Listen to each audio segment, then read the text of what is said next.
Hello बच्चों। तो आज हम लोग जो देखेंगे वो केमिस्ट्री के 4th चैप्टर जो है जिसका नाम है कार्बनिक यौगिक। उसमें जो हम लोग देखेंगे स्ट्रक्चर ऑफ एल्कीन, जिसका हिंदी मीनिंग होता है एल्कीन की संरचना। तो हम लोग जो है एल्कीन की संरचना या स्ट्रक्चर ऑफ एल्कीन बनाना सीखेंगे। इसके पिछले वीडियो में मैंने एल्केन की संरचना बनाना सिखाया था।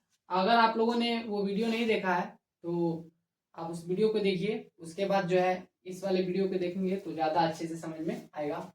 तो स्ट्रक्चर ऑफ एल्कीन जो है कैसे बनता है उसके लिए मैंने यहाँ पे कुछ एग्जाम्पल ले रखे हैं और उस एग्जाम्पल के थ्रू मैं आप लोगों को एल्कीन की जो है स्ट्रक्चर बनाना सिखाऊंगा। तो चलिए देखते हैं कैसे स्ट्रक्चर बनेगा। उसके लिए मैंने पिछले वीडियो में बताया था कि आप क्या करना है, जितने भी कार्बन है सबसे पहले उनको लिखना होता है। तो आप क्या करेंगे, यहाँ पे 4 कार्बन है तो 4 कार्बन को पहले लिख देंगे। ऐसे ऐसे लिखने के बाद क्या करना है, आप जो है इसमें भी अप्रोच वही रहेगा लेकिन थोड़ा सा जो है डिफरेंट होगा। इसमें करना कुछ ऐसे है कि यहाँ पे जितने हाइड्रोजन है उनको जो है पहले यहाँ पे हाइड्रोजन रखते जाएंगे और बॉन्ड बनाते जाएंगे। और ये भी ध्यान रखना है कि एक कार्बन के आसपास में कितने लाइन होने चाहिए, 4 लाइन होनी चाहिए।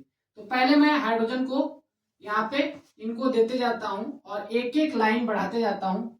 अगर एक लाइन बढ़ाएंगे तो ये बॉन्ड की संख्या होती है, ठीक है। जितने कार्बन है हर एक कार्बन क्या करता है, 4 ऐसे बॉन्ड बनाता है, उसके आसपास में 4 लाइन होनी चाहिए। स्ट्रक्चर बनाने में ये पॉइंट आपको ध्यान में रखना होता है। तो मैं इन सभी हाइड्रोजन को बारी बारी करके इनको देते जाता हूं और एक एक लाइन बढ़ाते जाता हूं, ठीक है। ऐसे करते जाएंगे और हमें क्या मिलेगा,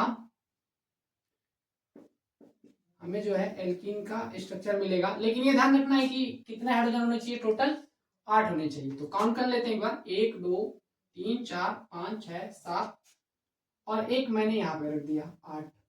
अब ऐसा करने से मुझे क्या दिखा, अब मुझे जो है चेक करना है कि क्या कार्बन के चारों तरफ 4 लाइन है या नहीं है। अगर सभी कार्बन के आसपास में अगर 4 लाइन है तो ये स्ट्रक्चर सही माना जाएगा। और अगर 4 लाइन नहीं है तो इसका मतलब ये है कि हमारा जो स्ट्रक्चर है वो गलत है। तो उसको सही करना पड़ेगा हमें। तो देखिए यहाँ पे, अगर यहाँ पे देखें हम तो इस कार्बन के आसपास में कितनी लाइन आ रही है, 3 लाइन आ रही है। इसका मतलब ये है कि यहाँ पे कितनी लाइन होनी चाहिए, 4 लाइन होनी चाहिए। अब 4 लाइन करने के लिए मुझे क्या करना पड़ेगा, तो उसके लिए मैं क्या करता हूं, यहाँ पे ये जो एक लाइन है यहाँ पे अगर मैं 2 लाइन बना दूं तो होगा क्या, इसके आसपास में 4 लाइन हो जाएगा। ऐसा आप कर सकते हैं। अगर ऐसा करेंगे तो आपको इस कार्बन को चेक करना पड़ेगा।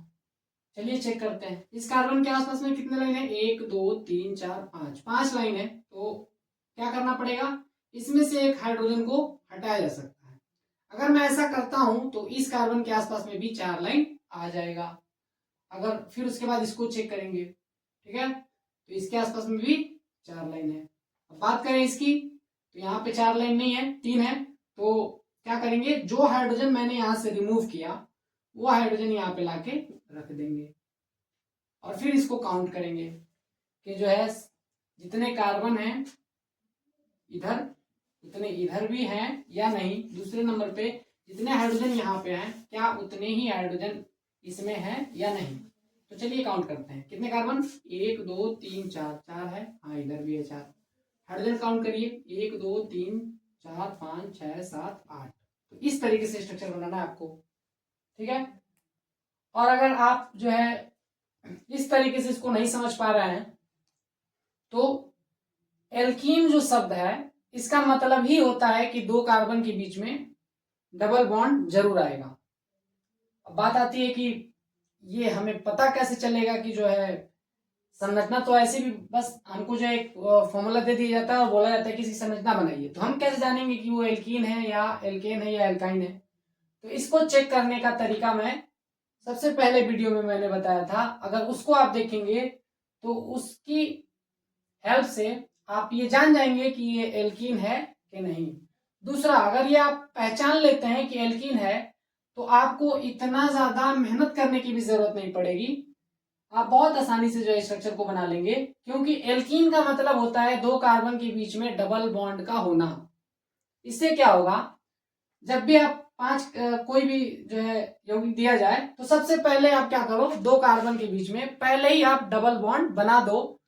उसके बाद हाइड्रोजन जितने रिक्वायर होंगे हर एक कार्बन के लिए उतने हाइड्रोजन उनको दे दो, स्ट्रक्चर बहुत ही आसानी से बन जाएगा। तो आप क्या करेंगे, सबसे पहले आप चेक ही कर लेंगे कि एल्केन है, एल्कीन है या एल्काइन है। उसको चेक करने का फॉर्मूला मैंने बताया है, आप पिछले वीडियो को जरूर देखिए।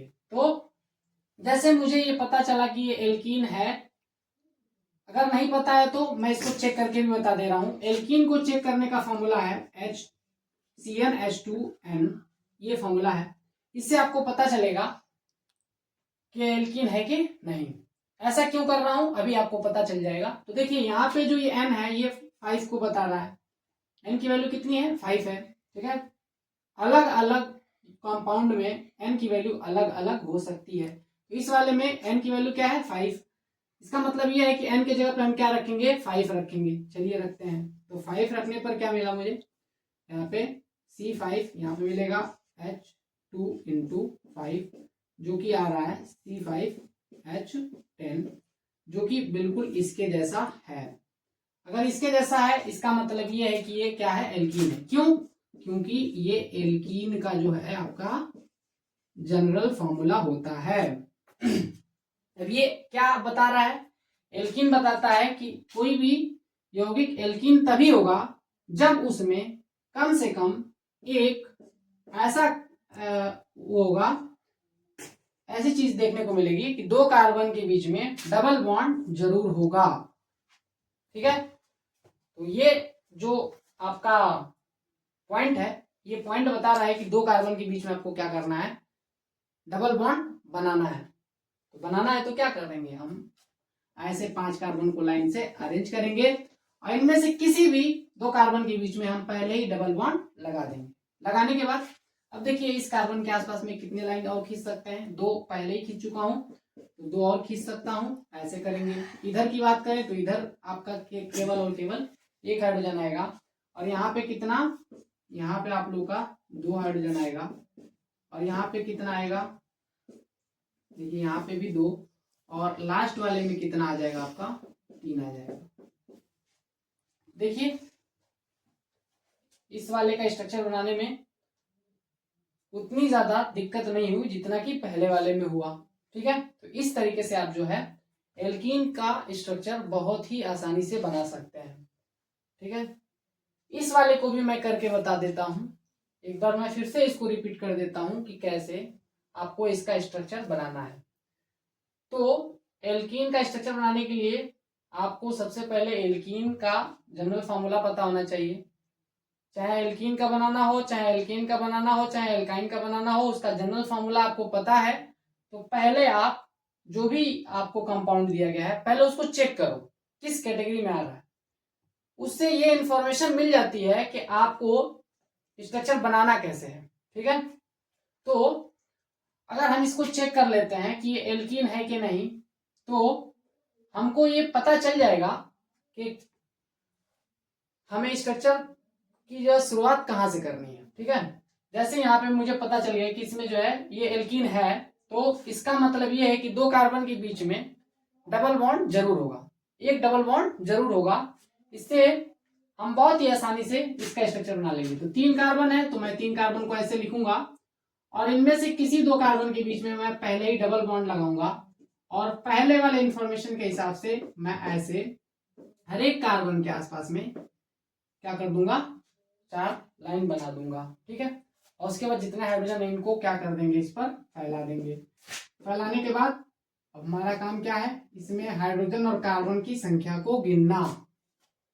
अगर वो इसको सेटिस्फाइड करता है तो इसका मतलब ये है कि आपका स्ट्रक्चर सही बना है।